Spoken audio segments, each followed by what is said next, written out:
উপর হামলা করা হয় সেটা তারা করতেছে। আপনারা জানেন এটা হয়েছে মুসলিমের নেতৃত্বে তিনি করেছেন।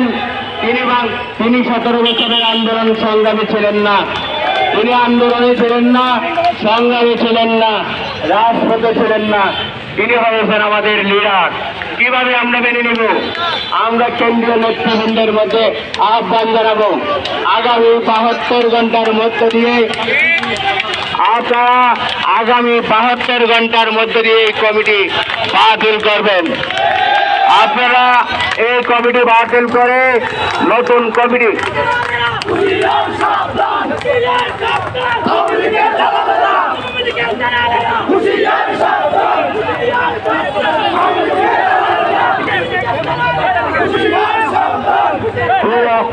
প্রিয় বন্ধুগণ, আপনারা শান্ত থাকার জন্য বলছি, আহ্বান জানাচ্ছি। আমরা কমিটির বিরুদ্ধে নয়, কমিটির প্রতি কেন্দ্রীয় নেতৃবৃন্দের প্রতি আমরা শ্রদ্ধা জানাই। আপনারা ইউনুস মিয়া সেভাবে বিএনপির নেতৃবৃন্দকে কটাক্ষ করা বলেছে, সেভাবে বিএনপির নেতৃবৃন্দদের বিরুদ্ধে কটাক্ষপূর্ণ বক্তব্য রেখেছেন।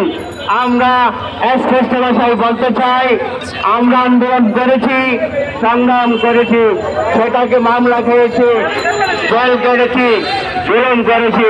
এটা নাকি আমরা এমনি আমরা সহযোগী হয়েছি। তাহলে রাজপথের আন্দোলন কারা করেছিল?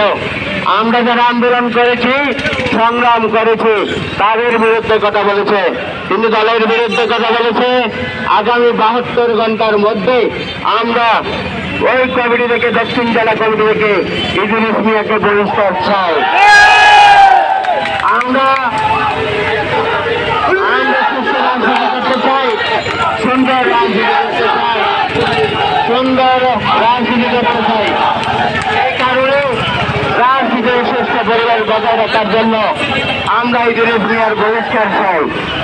আপনারা কেন্দ্রীয় নেত্রীর প্রতি বিবেচনা করব, আপনারা বিবেচনা করবেন ইউনুস মিয়াকে 72 ঘন্টার মধ্যে দিয়ে আপনারা 72 ঘন্টা দিয়ে তাকে অপসারণ করবেন। অন্যথায় সাধারণ নেতা কর্মীরা কোনো পদক্ষেপ নিলে আমরা এই দায় বহন করব না। আমি সকল নেতা কর্মীদেরকে শান্ত থাকার আহ্বান জানাচ্ছি। রাজপথের সংগ্রামে, আন্দোলনে রাজপথে সক্রিয় থাকার আহ্বান জানিয়ে আমি আমার বক্তব্য শেষ করছি। খোদা হাফেজ।